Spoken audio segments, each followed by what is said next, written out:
Hollywood, it's Jimmy Kimmel Live. Tonight, Ethan Hawke and Julie Delpy from RoboCop, Joel Kinnaman.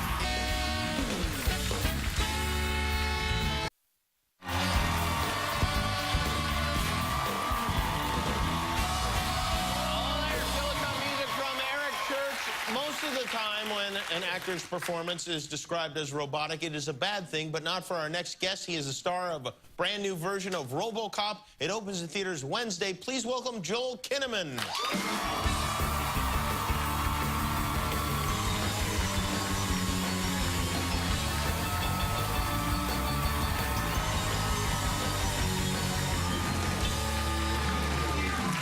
Well, it's good to see you. You're, for those who don't know, you're from Sweden. Mm-hmm.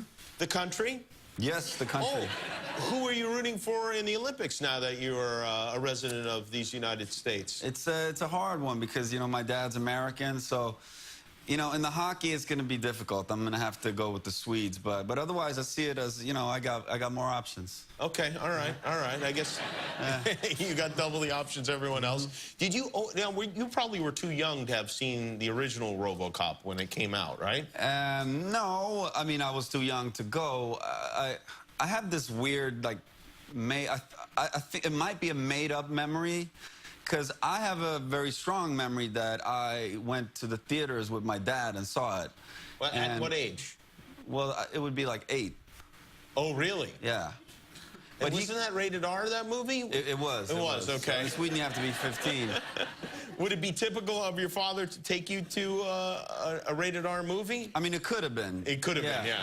But he completely denies it. Oh, he does? Yeah, okay. he says, no, that never happened. And I don't know if that, you know, is him being afraid of my mom and oh, because your mother... Yeah, no, that would be a bad thing. He doesn't go for that sort of a thing. Yeah, no. And especially because, you know, I got stuck in this, like, robo-walk. My mom's a therapist, and I think she was afraid that I was having a minor psychosis, because I was, like, in this robo-walk that just was continuing. Yeah. After you saw the movie, you were robo-walking? Yeah, because I saw it, like, several times. Like, and I remember... And that might have been, like, the first time I saw it, but I had a friend that had it on VHS, and we'd, like, watch it over and over. So she wanted me to go see one of her colleagues, you know. She's a therapist. And did you explain to the doctor that, no, it's just I've been watching RoboCop over and over again? Yeah, well, the threat of having to go to therapy as a kid, just like... So you are more prepared for this role than anyone has ever been for any role, really. I was locked in. You've been in a lot of movies in Sweden, and how many English language movies have you shot now? I don't know, maybe... Six so or not like a ton, but you've already worked with you worked with Denzel Washington, Gary Oldman, and Liam Neeson and Nick Nolte. Liam Neeson and Nick, what film did you work with them in? We did a movie called Run All Night. We finished shooting it. That was incredible. Those are real men, those two guys, right? They're real men. Yeah. I mean, we had this one moment when we were sitting. We were sitting, you know, between takes, and we were all sitting down talking, and it turned out that we had all 3 of us worked at a beer factory at some point of our life.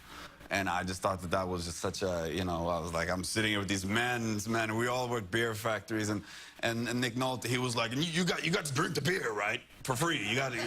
I mean, that was the greatest thing about, you know, working at this. You got to drink beer. I was like, no, they did not let me drink beer at work.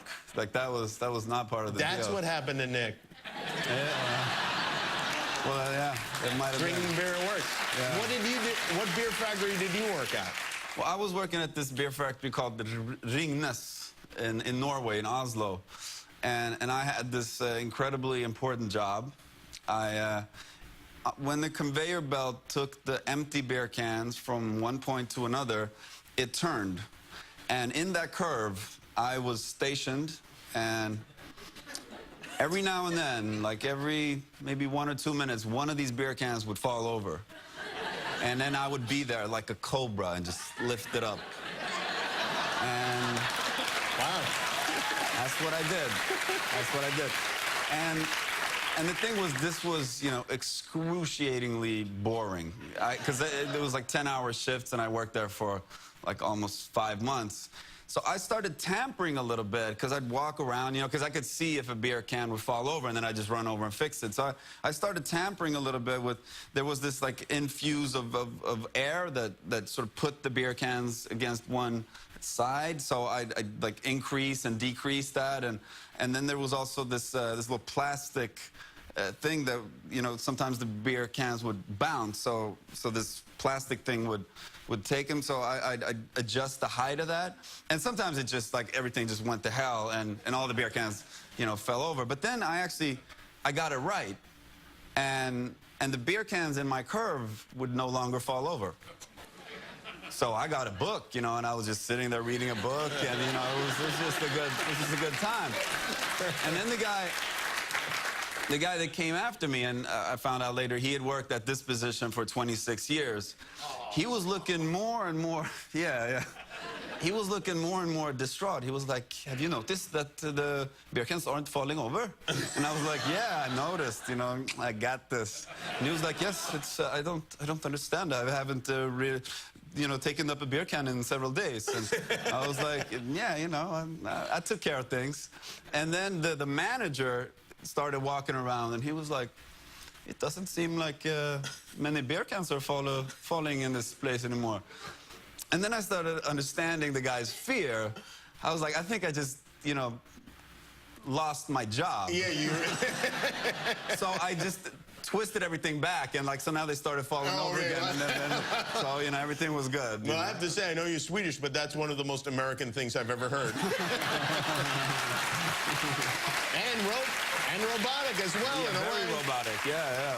Well, good luck with the movie. You know, that's a great movie, and I mean, it must be very exciting for you to be a part of it. Be RoboCop himself. You'll be that for here forever. No. Yeah.